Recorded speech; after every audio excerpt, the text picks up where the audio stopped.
Hello, this is Dr. Alan Yim. Today I'm going to be showing you how to write and identify diatonic triads using the major and minor scale. So, first of all, I think we need to define this word diatonic. So, diatonic for our purposes will just mean that it's in the scale. Okay, so I hope this is an okay definition. Is quite short, but it just means that the pitch or the chord is part of the scale that you're using. So diatonic, if you're using a diatonic chord, all of those pitches in the chord are in the scale that you're talking about. So let me give you an example of what I mean. Here we are. I'll just choose some random key. How about E flat major? And I'm going to write a major scale. Now, I hope you're enjoying this and these videos and following along in your notes. So don't just sit there and watch, but maybe write along with me if you can. So maybe write an E flat major scale. Then write the triads built on every one of these pitches. And actually you don't need the top one here because we have it in the beginning. It will be the same chord. So now I'm going to add the third and the fifth. The third and the fifth. Okay, you get the idea. So do that for every single one of the pitches, the starting pitches on the scale. So do, re, mi, fa, sol, la, ti, 1, 2, 3, 4, 5, 6, 7. There we go. So these are the diatonic triads in major. In this case it's E flat major, but it doesn't matter. As long as you use the key signature and write the major scale like I did when I started, you're going to have all of those diatonic triads. So here we go. E flat major, F minor, G minor, F, B flat, C minor, and D diminished. Okay, so those are the triads. Now, you notice we built these on 1, 2, 3, 4, 5, 6, 7, and we're going to label them with Roman numerals. Maybe you guys don't use Roman numerals all the time, but so I better show you with the ones that we're going to use. We're going to use upper and lowercase. Everybody knows the uppercase ones. So 1, 2, 3. I wish I knew how to say these in Roman. Okay, I don't know what I'm talking about here since I'm no language expert there. But there's 1, 2, 3, 4, 5, 6, and 7 in uppercase Roman numerals. And here's in lower. 1.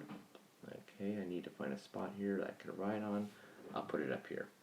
So lowercase 1, 2, 3, 4, 5, 6, and 7. Now for now, I didn't put any modifiers on this, but 7 will have a modification on it because we know 7s are diminished triads in major. Okay, so uppercase indicate a major triad.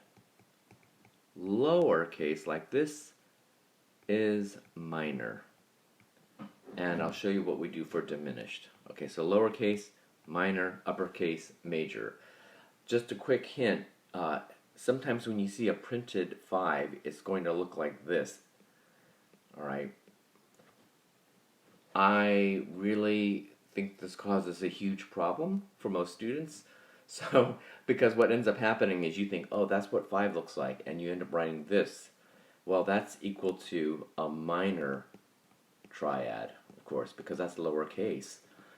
But as you can see here in this B flat chord, that is a major triad. So this one built on 5 here, it should be this, not this. So for now, do not write that chord, especially if you have a diatonic 5 in a major scale. It's going to be incorrect. Alright, I'll write the pitches up here. E flat, F, G, A flat. flat, B flat, C, and D. Now, I said them before, some of these chords are minor, and this is where the real power and usefulness of this comes in. This is minor, this is minor, this is minor, and this one here is diminished. Okay, this is always the case for the diatonic triads. So it's really important and helpful to memorize, again, 1 through 7, what are the qualities? It goes in a major scale, it's major, minor, minor, major, major, minor, diminished. It might be confusing now, but pretty soon you're going to have this down.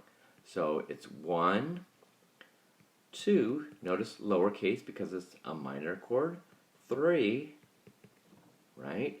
4, 5, which is major, 6, which is minor, and 7, we're going to put that little diminished symbol there.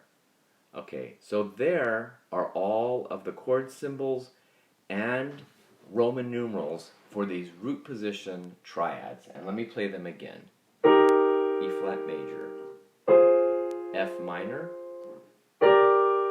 G minor, A flat major, B flat major, C minor, and D diminished. Okay, this you will see is very helpful, especially because composers they write in keys. We write in keys. We don't write just a random assortment of pitches.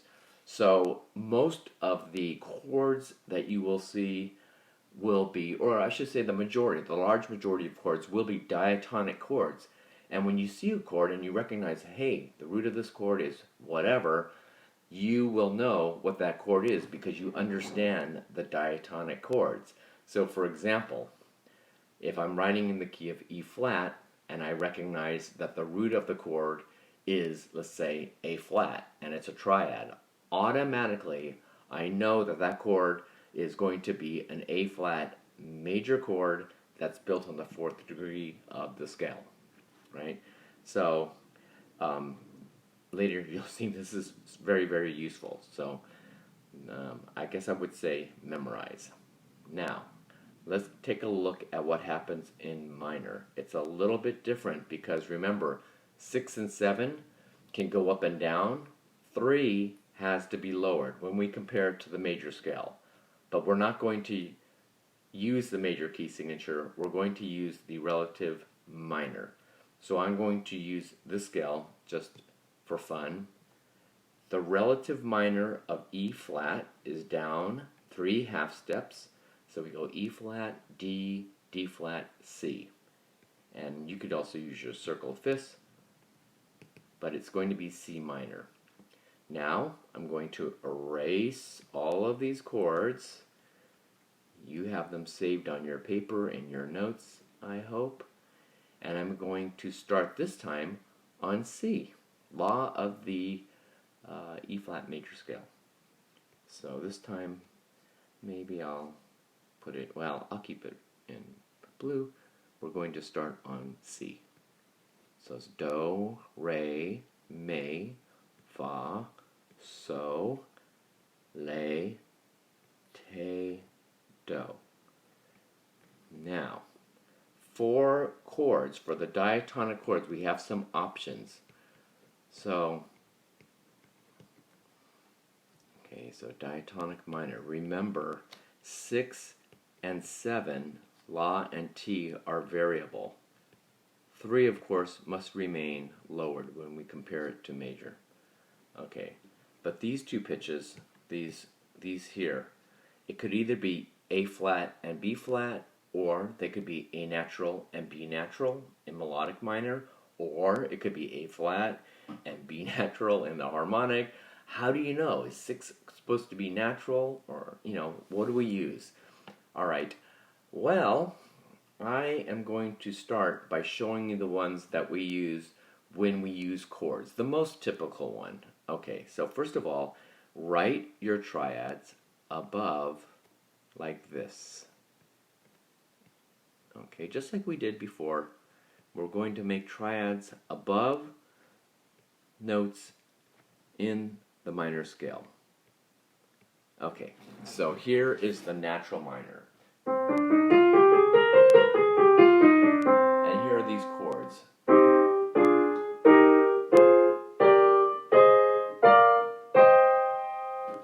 Because I didn't change anything from before, you already know the quality of these chords because they're the same as they were before I did. This is still the same key signature. All I did was start on C instead of E flat. So now you know that this is still an E flat major chord, and you can look at your notes here. This is still an F minor, this is still a G minor, this is still an A flat, this is still a B flat, and this is still C minor. This is, oh, I wrote this twice. Okay, I don't need this one at the end here because it's the same. Let me get rid of this.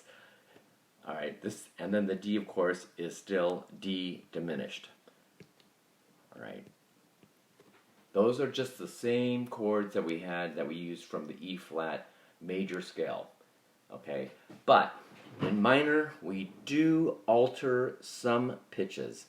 So this 6 and 7, again, every chord that has 6 and 7 in this could be affected. All right, so 6 in this scale is either A flat or A natural. And 7 is either B flat or B natural. Okay, so for this scale, I'm going to start with what we normally use. Okay, so let's take a look. Almost every chord is going to have an A flat or a B flat in it. All right, this is 1. We know the quality. 2, okay, notice 2 now becomes diminished. We're going to leave that one alone for now. Even it has an A flat in it. Okay, this one, okay, maybe what I'll do is to help you out here, I'll highlight where 6 and 7 are. Okay, so there's 6, 7, here's that B flat, there's that A flat, there's that B flat. Let me fix these two here. Okay, this chord has the A flat, whoops. This chord has the A flat here, and there's the B flat. Okay, so those are the notes that might be natural or flat. Okay, 3, we're going to leave that alone for now. That is going to be major. 4, we'll leave it alone. So notice, if I asked you right now, what kind of scale are we using? Up to this point, it's the natural minor. Now when we get to the 5 chord, we're going to use the harmonic minor version. So we need to raise up that leading tone there, that's 7. So we're going to make this natural. We're going to raise 7 in this one to make it, I'll make it a different color because this one here, I guarantee at least a few times you're going to forget this. So I'm going to put it in red. We want 5 to be a major chord. So we're going to get rid of that. We're going to get rid of the minor. We're going to make this into major. I'm going to erase it. Just don't even... It's the same, so this chord is like the 5 chord in major. We alter it to make it major. Okay, well, I shouldn't say we alter it. We use the harmonic minor. Okay, the other ones are natural. Okay, so harmonic minor here. 6, we're going to normally keep that one the same. And 7, we're also going to do the same thing we did with 5.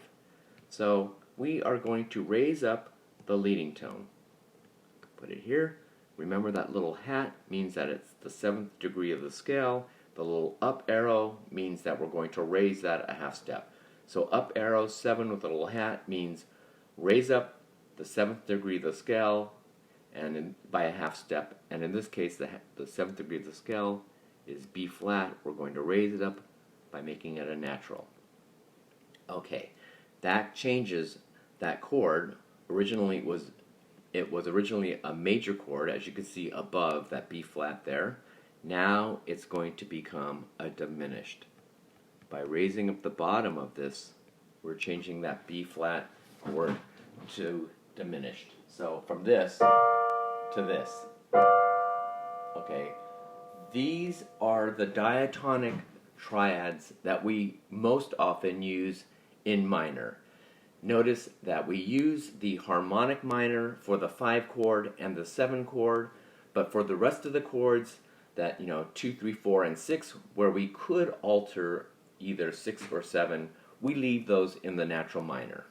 Now you may be wondering, well, what happens if we do change those other ones? So down below I'll just write out so you can see what it is. What happens if we change those chords or those pitches? So let's take a look at 2. 2 will become a minor triad, like that. 3, you're never going to do this because a major, when we raise up the 5th, becomes augmented. I shouldn't say never. Never say never. There we go. But you're not going to see that. First of all, 3 is very, we don't use 3 that often, and at least for the common practice, augmented triads are pretty rare. 4 becomes major. Okay, so if we raise up that could be useful. Alright, so 2 and 4 are pretty useful. 3, I might put a little question mark here down below that because it's augmented. 6 becomes diminished. That's actually kind of a useful chord, but it's sort of a theme for later because it can serve as 2 in a different key. I don't want to really confuse you about that, but just recognize that here are some alternate chords that you could use with the exception of 3. So 2, 4, and 6, you could use these other versions. Now, what about 5 and 7? Yes, there are other versions of these, of course.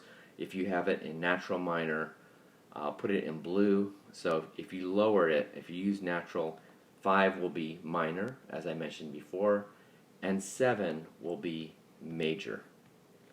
Okay, but we're not going to normally use those. So let me highlight the ones that you do use most often, those. Okay, I hope this makes sense. If it is confusing to you, try writing them out, try playing them on the piano, maybe try playing them in the key of C major and A minor. That might be less confusing because it doesn't have accidentals, right? If I play C major,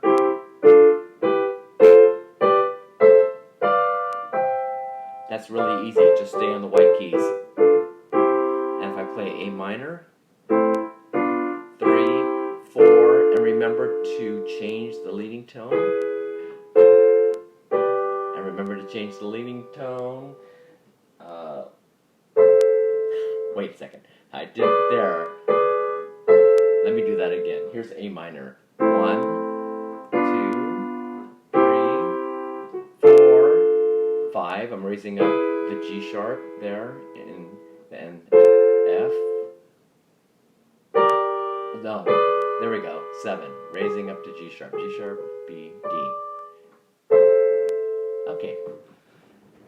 That's it for now. Practice your diatonic triads by memorizing the order of how they fall, the qualities of them, spelling them out, and we will talk in the next video about diatonic 7th chords. See you then.